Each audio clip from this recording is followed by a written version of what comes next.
기도하시겠습니다.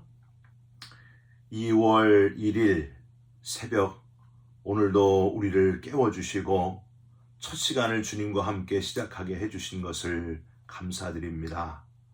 아무도 밟지 않은 눈을 밟는 것처럼 기대와 소망과 감격으로 충만한 오늘 하루가 되게 하여 주시옵소서. 괴롭고 답답한 마음은 다 사라지게 하시고 감사와 감격, 은혜와 평강이 가득한 축복의 하루가 되게 하여 주시옵소서. 우리의 기도 들어주시는 예수 그리스도의 이름으로 기도 올리옵나이다. 아멘. 오늘 말씀은 마가복음 11장 1절부터 10절까지의 말씀입니다. 그들이 예루살렘에 가까이 와서 감람산 벳바게와 베다니에 이르렀을 때에 예수께서 제자 중 둘을 보내시며 이르시되 너희는 맞은편 마을로 가라. 그리로 들어가면 곧 아직 아무도 타보지 않은 나귀 새끼가 매어 있는 것을 보리니 풀어 끌고 오라. 만일 누가 너희에게 왜 이렇게 하느냐 묻거든 주가 쓰시겠다 하라. 그리하면 즉시 이리로 보내리라 하시니 제자들이 가서 본즉 나귀 새끼가 문 앞 거리에 매여 있는지라. 그것을 푸니 거기 서 있는 사람 중 어떤 이들이 이르되 나귀 새끼를 풀어 무엇 하려느냐 하매 제자들이 예수께서 이르신 대로 말한데 이에 허락하는지라. 나귀 새끼를 예수께로 끌고 와서 자기들의 겉옷을 그 위에 얹어 놓음에 예수께서 타시니 많은 사람들은 자기들의 겉옷을 또 다른 이들은 들에서 벤 나뭇가지를 길에 펴며 앞에서 가고 뒤에서 따르는 자들이 소리 지르되 호산나 찬송하리로다. 주의 이름으로 오시는 이여 찬송하리로다. 오는 우리 조상 다윗의 나라여 가장 높은 곳에서 호산나 하더라. 아멘. 오늘은 마가복음 11장 1절부터 10절까지의 말씀으로 그 호산나 말고 다른 호산나를 외치라. 그 호산나 말고 다른 호산나를 외치라 라는 제목의 말씀을 잠깐 같이 나누고 기도하는 시간을 갖겠습니다. 여러분, 오늘은 종려주일이 아닙니다. 그런데 생명의 삶에 나온 순서대로 하여 오늘 본문에서 종려나무 가지를 흔들며 예수님을 맞이하는 군중들, 호산나를 외치며 예수님을 반기는 이들의 모습을 우리는 발견할 수 있습니다. 여러분, 생각나는 찬양이 있으시죠? 호산나 호산나 죽임당한 어린 양 호산나 호산나 예수 다시 사셨네. 바로 약한 나로 강하게. 지금은 이 약한 나로 강하게라는 찬양이 나오게 되어 호산나의 의미를 찬양을 통해 잘 살리고 묵상하게 됐지만은, 제가 어릴 때는 이 찬양이 나오지 않았을 때는 아마도 국민학교 중학교 다닐 때였던 것 같아요. 그때는 호산나와 관련된 찬양은 무조건 기쁘고 즐거운 찬양이었습니다. 여러분 다 기억하실 거예요. 호산나 호산나 호산나 높은 곳에서 주의 이름 높여 다 찬양하라. 귀하신 주 나의 하나님 호산나 높이 외치세. 이 찬양을 참 어릴 때 많이 불렀는데 그때는 잘 몰라서 그냥 하나님을 찬양하라 하는 말이 호산나인 줄 잘못 알고 그냥 열심히만 밝게 불렀던 그런 기억이 납니다. 그런데 그 의미를 제대로 알고 나서부터는 예루살렘에 모인 군중들의 기쁨의 호산나의 외침과 전혀 다르게 군중 속에 고독한 한 사람이셨던 우리 예수님, 그 십자가와 고난이 기다리는 그 길을 비장한 각오로 나귀 타고 걸어가신, 사람들이 생각하는 호산나가 아닌 다른 호산나를 마음에 두신 예수님의 속마음을 깊이 묵상하게 되었고, 주님의 마음이 참 안타까우셨겠구나 하는 생각을 하게 되었습니다. 여러분도 아시겠지만 오늘 본문에는 이 군중들이 종려나무 가지를 흔들며 외치는 이 호산나는요, 우리의 영혼을 구원해 달라는 그런 호산나가 아니었습니다. 지금 유대인들에게 가장 필요했던 게 뭐였어요? 정치적인 메시아, 사회적인 모든 상황을 뒤집어 엎으면서 새로운 왕으로 등극하시기를 원하는, 쿠데타를 일으키시기를 원하는, 그래서 새로운 나라를 건설해 주길 원하는 그 염원, 마치 이스라엘 초대왕 사울을 뽑을 때와 같이 눈에 보이는 이 땅의 해방과 자유와 힘을 보여줄 강력한 힘을 가진 왕을 간절히 원하기에 외치는 그런 외침의 호산나였다고 하는 겁니다. 그동안에 예수님이 행하신 것을 백성들이 보니 참 신기하게도 각종 환자들을 다 고쳐주시고 놀라운 기적을 베푸셨던 예수님, 군중들이 생각할 때는 이 사회를 확 뒤집어줄 최고의 지도자가 되기에 딱 맞는 분이 바로 예수님이셨다는 거예요. 사람들을 놀래키고 모든 사람들을 이끄는 리더십이 있는 우리의 새로운 지도자여, 쿠데타를 일으켜서 우리를 해방시켜 주소서, 이런 바람을 가지고 외친 말이 바로 군중들이 외치는 호산나였다고 하는 겁니다. 그런데 예수님은 그런 군중들의 기대하고는 완전히 다른 분이셨습니다. 게다가 예수님은 종려나무 가지를 흔들며 겉옷을 길게 펴며 예수님을 환영하는 많은 사람들의 마음 한구석에 저건 좀 안 어울린다 싶을 정도로 특이한 일을 또한 행하셨다고 하는 거예요.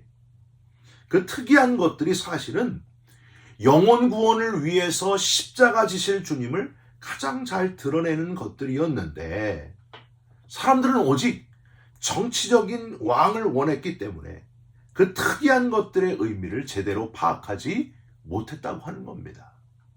예수님은 이 호산나 군중들의 외침이 나중에 뭘로 바뀐다는 거예요?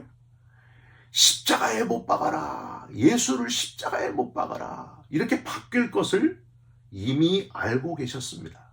사랑하는 성도 여러분, 그냥 많은 사람 가는데 같이 껴서 따라가면 되지, 이런 구경꾼식의 신앙인은 되지 마시고, 예수님이 누군지 분명히 깨닫고 주님을 맞이하시고 주님을 따라가는 저와 여러분이 되시기를, 영원한 하나님 나라에서 주님이 반겨 맞으실 저와 여러분이 되시기를 주님의 이름으로 부탁드립니다. 그러면 구체적으로 오늘 본문에 군중들이 이상하게 볼 예수님의 특이한 모습이 과연 무엇이었는가?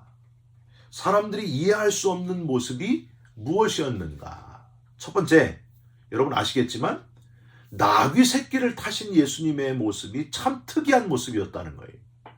1절부터 한번 보세요. 예수님은 이미 벳바게에 이르렀을 때에 어떻게 예루살렘에 입성하실 것을 미리 예수님은 알고 계셨습니다. 그리고 준비하셨습니다. 1절과 2절이에요. 그들이 예루살렘에 가까이 와서 감람산 벳바게와 베다니에 이르렀을 때에 예수께서 제자 중 둘을 보내시며 이르시되 너희는 맞은편 마을로 가라. 그리로 들어가면 곧 아직 아무도 타보지 않은 나귀 새끼가 매어 있는 것을 보리니 풀어 끌고 오라. 사람들은 분명히 이 쿠데타를 일으킬 이 멋있는 지도자가 왕처럼 오실 분이니까, 사회를 변혁시키실 분이니까 분명히 멋있게 올 것이다. 100마를 타고, 100마는 안 되더라도 말을 타고 아주 그냥 씩씩하게 나타날 것이다. 이렇게 다 생각했다는 거예요. 만약에 나귀를 타야 된다면 아주 건장한 나귀, 튼튼한 나귀, 우람한 나귀를 타고 입성하셔야 된다. 이렇게 생각했다는 거예요. 근데 예수님은 다르셨습니다. 약 500년 전 스가랴 선지자가 이미 예언했던 것을 그대로 이루시는 분이셨다는 거예요. 스가랴 9장 9절에 이렇게 써 있어요. 시온에 따라 크게 기뻐할지어다. 예루살렘에 따라 즐거이 부를지어다. 보라, 내 왕이 내게 임하시나니 그는 공의로우시며 구원을 베푸시며 겸손하여서 나귀를 타시나니 나귀의 작은 것 곧 나귀 새끼니라. 이 스가랴의 예언을 조금도 어긋나지 않고 그대로 예수님이 이루셨다고 하는 거예요. 나귀의 작은 것, 즉 나귀 새끼까지 아주 정확하게 스가랴의 예언한 대로 하나도 1.1획도 안 틀리고 똑같이 오신 예수님, 예언을 이루시는 예수님, 겸손의 예수님. 사람들은 웅장하고 화려하고 장대함, 그걸 바라고 종려나무 가지를 흔들고 있는데 예수님은 그런 모습이 아니셨다고 하는 겁니다. 2절 다시 보세요. 2절 중간에 이 나귀 새끼를 아직 아무도 타보지 않은 나귀 새끼라고 되어 있습니다. 이건 순결함을 상징하는 거예요. 그러니까 겸손하고 순결하신 메시아 예수 그리스도. 예수님은 이 모습에서 위대함이 무엇인지를 군중들에게 알려주시기 위함이었다고 하는 겁니다. 여러분, 위대함이 어디서 나올까요? 순결함과 낮아짐에서 나온다고 하는 사실이에요. 겸손함에서 나온다 하는 사실을 여러분 기억하셨으면 좋겠습니다. 세상 사람들은 돈이 풍요하거나 명예가 높거나 집이 어마어마하거나 학력이 높거나 등등 당장 눈에 보이는 삐까뻔쩍한 것에서 위대함을 찾아보려고 애를 쓰면서 살고 있습니다. 내가 위대한 사람이 돼야 되겠다 그러면서 눈에 보이는 엄청난 것을 가지려고 애를 쓰고 있다고 하는 거예요. 얼마나 다 노력합니까? 그런데 거기에 위대함이 있는 게 아니라는 거예요. 예수님이 지금 직접 보여주시는 거예요. 진짜 위대함은 순결함, 나귀 새끼를 타는 겸손함에서 나온다. 여러분, 방향을 바꾸시기 바랍니다. 위대함은 위에서 아래로 얼마나 낮아지는가에서 비로소 드러나게 된다는 사실이에요. 여러분, 한국에 있는 대형교회, 분당에 있는 소망교회의 그 주차장 교통마비 일화에 대해서 혹시 들어보신 분이 있으십니까? 대기업 통신회사인 KT 회장님이 구원받은 것이 너무 감사해가지고 막 뜨거우셨어요. 그래가지고 자원해서 내가 주차위원을 하겠습니다. 그렇게 하셨습니다.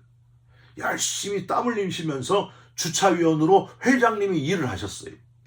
근데 주일에 주차하러 오는 그 소망교회 교인 중에 KT 직원들이 참 많았는데 회장님 얼굴을 멀리서도 알아보고 주차봉을 들고 주차하시는 그 주차위원 하시는 회장님께 내려서 차에서 내려 90도로 인사하느라고 더 교통마비가 되더라는 거예요.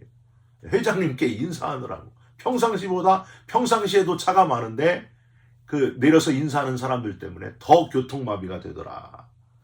그래서 이 회장님이 이거 안 되겠다고 주의 일 하려고 구원받은 것에 감사해서 하는데 더 피해가 된다고.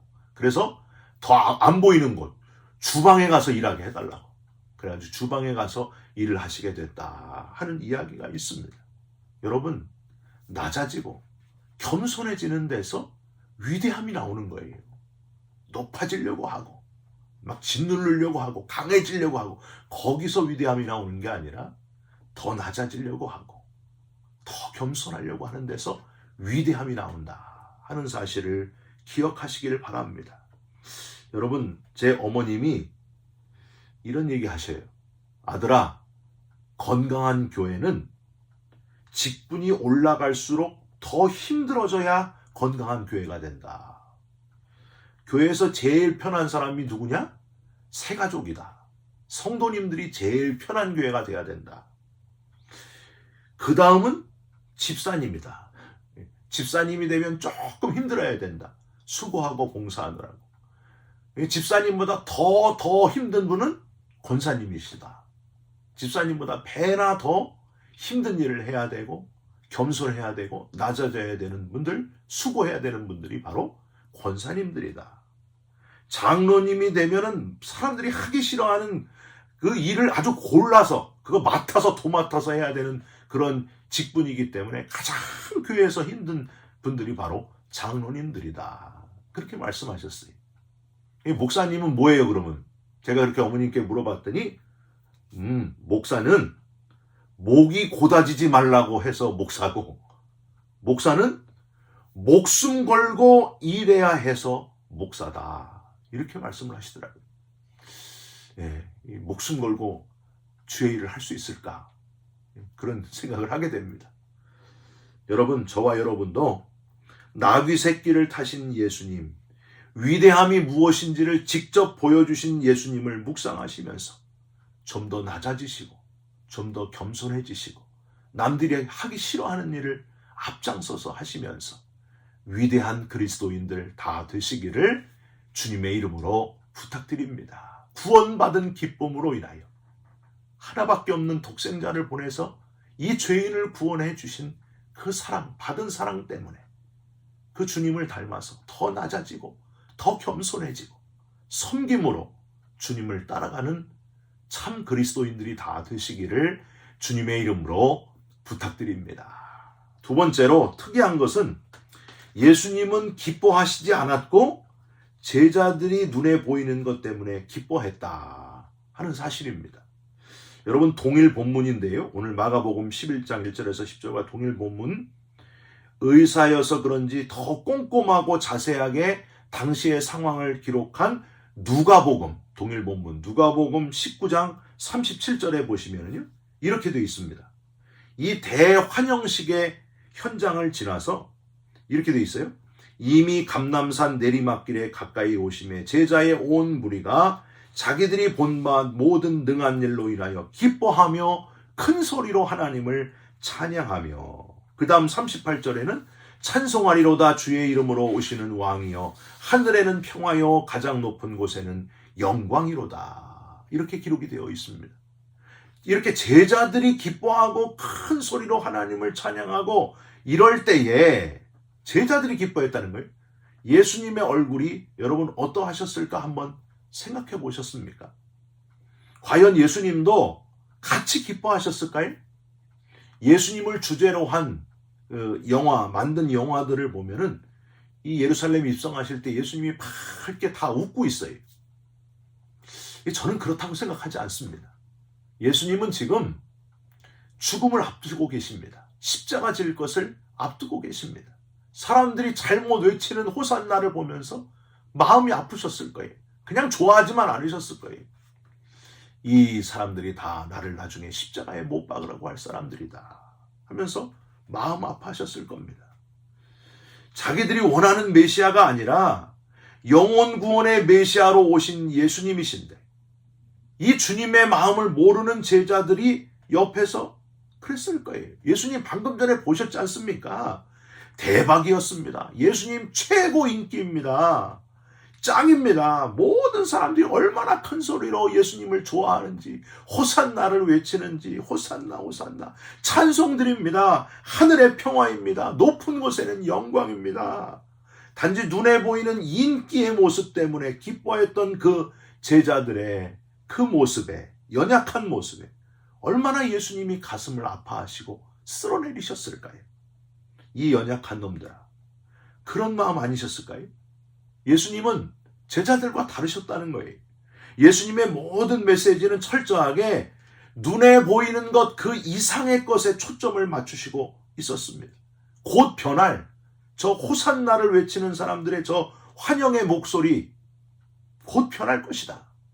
거기가 관심 갖는 게 아니라 영원한 하나님 나라에 환영받을 것을 사모하라. 보이는 것에 관심이 없으셨어요. 보이는 건 변한다는 거예요. 의심하는 도마에게 직접 부활의 몸을 만져보게 하시면서 예수님이 뭐라 그러셨습니까? 너무 놀라가지고 나의 주시며 나의 하나님이십니다. 부활의 주님을 만나보고 깜짝 이 도마가 놀라니까 예수님이 하신 말씀, 너는 나를 본고로 믿느냐? 보지 않고 믿는 자가 복되도다. 눈으로 보여서 믿고 눈으로 보기에 뭐 대단한 거 엄청난 거 그런 거 다 아무것도 아니라는 거예요. 곧 있다가 없어질 것이라는 거예요. 그런 것에 집착하지 말라는 겁니다. 영원한 하나님 나라를 바라보고 변하지 않는 그 나라를 사모하면서 부활의 나라를 소망하면서 살아가라. 그게 예수님의 메시지였습니다. 사랑하는 성도 여러분, 눈에 보이는 어떤 것에 너무 가치를 두지 마시길 바랍니다. 눈에 보이지 않는 영원한 하나님 나라의 가치를 두고 살아가는 지혜로운 그리스도인 되시기를 주님의 이름으로 부탁드립니다. 거기에는 썩지 않고 거기에는 고통도 없고 눈물도 없는 그곳, 우리를 위해서 예비해 두신, 먼저 가서 예비해 주신 부활의 나라, 주님이 준비하고 계시는 부활의 나라, 그 나라를 소망하면서, 여기 분명히 오늘 본문에 제자들을 보면서 예수님은 쓴 웃음을 웃으셨을 거예요. 저와 여러분은 정말 예수님을 이렇게 쓴 웃음으로 웃게 하는 자가 아니라 이 땅의 것 때문에 막 호들갑 떨고 이래서 웃게 하는 자가, 쓴 웃음으로 예수님이 웃을 거 아니? 그런 자가 아니라 정말 예수님을 웃게 만들어드리는, 정말 예수님을 기쁘게 해드리는 성숙한 그리스도인, 영원한 것을 바라보고 그것을 준비하며 살아가는 지혜로운 그리스도인 되시기를 주님의 이름으로 축원드립니다. 기도하겠습니다. 하나님, 예루살렘에 입성하신 예수님, 이 땅에 인간의 몸을 입고 오신 예수님은 정치적인 왕이 아니라 우리의 영혼, 삶과 죽음을 다스리는 영혼의 왕 중의 왕이셨음을 깨닫게 해주시니 감사드립니다. 당장 눈에 보이는 기쁨, 그 이상의 기쁨을 바라보고 기뻐하는 자가 되게 하여 주시옵소서. 주님을 진정으로 기쁘시게 만드는 우리들이 되게 하여 주시옵소서. 예수 그리스도의 이름으로 기도 올리옵나이다. 아멘. 하늘에 계신 우리 아버지여, 이름이 거룩히 여김을 받으시오며 나라가 임하시오며 뜻이 하늘에서 이루어진 것 같이 땅에서도 이루어지이다. 오늘 우리에게 일용할 양식을 주시옵고 우리가 우리에게 죄진 자를 사하여 준 것 같이 우리 죄를 사하여 주시옵고 우리를 시험에 들게 하지 마시옵고 다만 악에서 구하시옵소서. 나라와 권세와 영광이 아버지께 영원히 있사옵나이다. 아멘. 사랑하는 성도 여러분, 오늘도 하루를 살아가시면서 많은 군중들이 외치는 호산나가 아니라 정말 진정한 내 영혼을 구원하신 메시아를 바라보면서 호산나를 외치는 저와 여러분들이 다 되시기를, 그런 하루를 살아가시기를 부탁드립니다. 여러분 사랑합니다. 축복합니다. 감사합니다.